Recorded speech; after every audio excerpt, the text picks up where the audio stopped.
Good morning, everyone. I'm Sergeant Scott Wade from the Glendale Police Department. We're here this morning to talk about our need for the public's help. We recently began an investigation into a sexual assault, what I would consider a violent sexual assault of a 12-year-old female. This occurred on October 17th, 2017, around 7:30 p.m. in the area of 54th and Camelback, just on the north side of the road.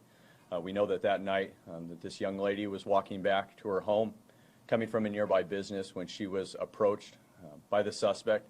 He's described as a 20 to 30-year-old black male, approximately 6 feet tall, thin built, with dreadlocks that you go just past the shoulders. He confronted her, and at which point he sexually assaulted her.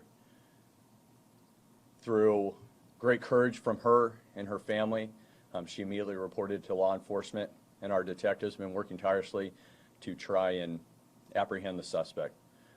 Again, with her courage, she was able to come up with a composite sketch and a very detailed description, outlining multiple tattoos, scars on the suspect, and we have a copy of that composite sketch, and that's what we're putting out to the public today. We're asking for your help to help bring this person into custody. We need to get him identified quickly, and we need to make sure that we do everything possible to help not only this victim and her family, but stopping potential future victims, because we don't want anybody to have to go through the same thing that this young lady went through. With that, we're proud to partner with Silent Witness, and we're glad to have them aboard to help offer a reward to anybody that has any information. And anybody that does, please contact us at 623-930-3000 or through Silent Witness. 480-WITNESS is probably the best way to remember it. Any information, no matter how big or small, can be vital to helping us apprehend this suspect. With that, I'll open it up to some questions. You mentioned earlier violent, very dangerous. What is the concern? Will he repeat again? Will he do this again? Has he done this before? So one of the biggest concerns that we have is that our victim made mention that he had actually contacted her a couple weeks prior. At that point, it wasn't so much confrontational. He approached her, tried to bring up conversation, and actually did grab her by the arm, not so much in a forceful manner, but our big concern is he's targeting people. And if he targeted this young lady, how many other young girls is he targeting, and potential victims is he just waiting for the perfect opportunity? Do we believe he lives in the area at the apartment complex where she initially saw him? Is he known to people in the area? And so that's something that our detectives are going through now to try and find out if anybody else knows him. I think one of the biggest things is where he was contacting her a couple weeks prior. Yes, he either lives there, works in the area, knows people. What we know is he frequents that area, and that's the concern for us. You kind of talked about it a little bit, but her bravery and the fact, too, that she remembered this guy to be able to be like, he contacted me 2 weeks before. So, her testimony here is really crucial to you guys, right? Yes, what she's been able to do goes above and beyond, I think, what any of us expect out of someone that age.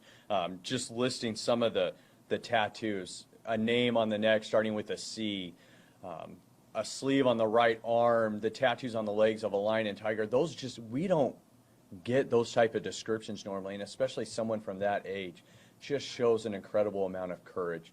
And we owe her, for the steps that she's taken, we owe it to her to finish the job and to bring her a little bit of that peace. Her life will never be the same, but if we can help heal, that's what we want to do. Any surveillance images that we can put out of this victim in that area that you guys have been able to connect?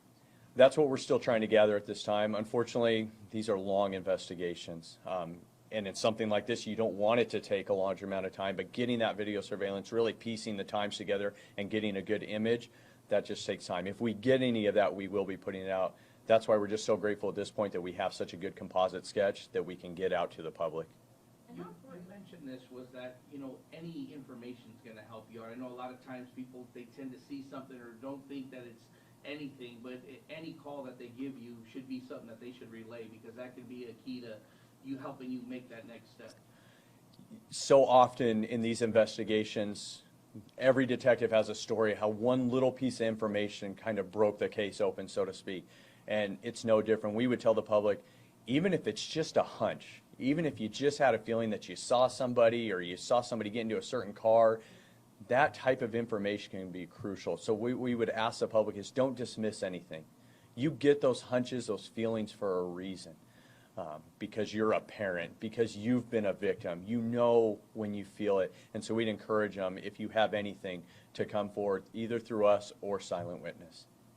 The victim also described some scars. Can you go into a little bit more detail about the scarring?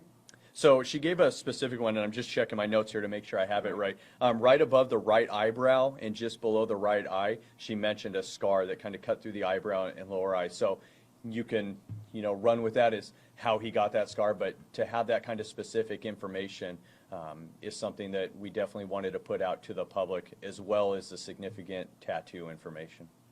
Can you describe or go into more detail about the area where this took place? So in the area, there's a lot of apartment complexes that kind of run just north of Camelback, but intermingled in there is a couple little business complexes. They're not any big, large, retail stores. They're the little, small, individualized business complexes, the mom and pop shops, so to speak.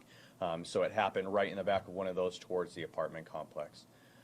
So it really isn't, out in the open. I really think he was looking for the perfect opportunity, and it targeted a specific victim. And again, that just goes to the violent and serious nature of what else he could be doing.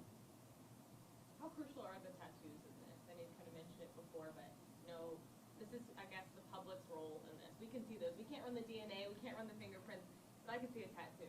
Yeah, and you're absolutely right. There's a lot of investigative on the backside that we do as detectives, as a police department. What we need now from the public is, you guys see these people all the time. There's people that live in that area that are watching right now that see these people day in and day out, and they recognize those tattoos. They recognize that scar, those dreadlocks. That type of information, again, just going back to this victim, I'm just so proud of her and for her ability in such a traumatic situation to remember such specific details. Thank you. Thank you. I appreciate you guys all being here. Thanks. I'm gonna go live at 10 on Fox News now. Okay. We do a little Q&A. Uh-huh. Brian, we're live at 10. 10 o'clock, we're on a 10 o'clock live at. Jamie, you wanna talk? You got it. If Scott's okay with it, I'll. Jamie, I trust Jamie to talk about anything. You want me over there? Yeah, absolutely. You. Hello. Hey, morning. Thank you. I'm gonna call right now. Go ahead and roll on here real quick. Let's start with the officials, your first and last and spelling, so we have that. Jamie Rothschild, JamieRothschild, Silent Witness Sergeant.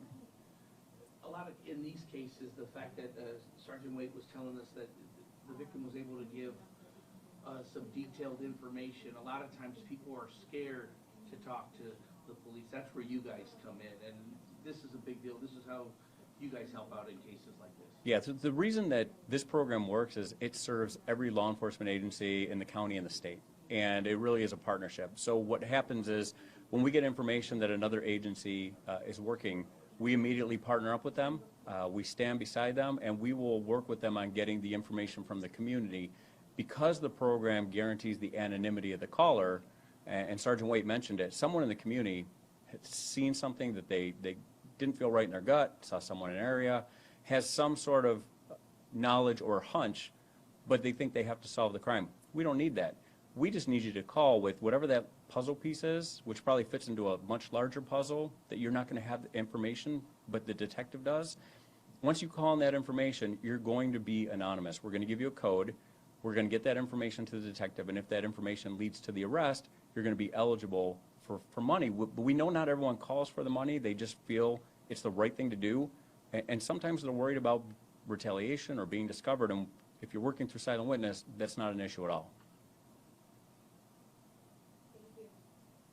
Can you talk a little bit about the amount of money that's being offered up for a reward? Was there a donor involved?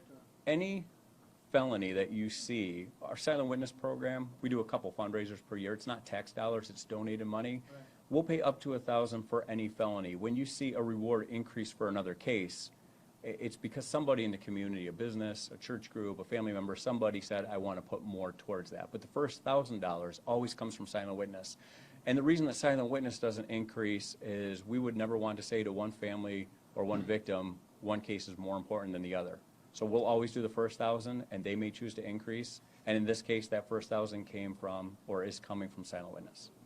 So some entity, if they wanted to help with an additional money for a reward, they could step forward and donate, right? Sure. Any case, you can remain anonymous with the reward too. You don't have to be mentioned, but any case you can put money towards the fund or towards a particular case. And oftentimes we see it where children or animals are victims, where people say, I think that's horrendous or horrific, and I want this person caught.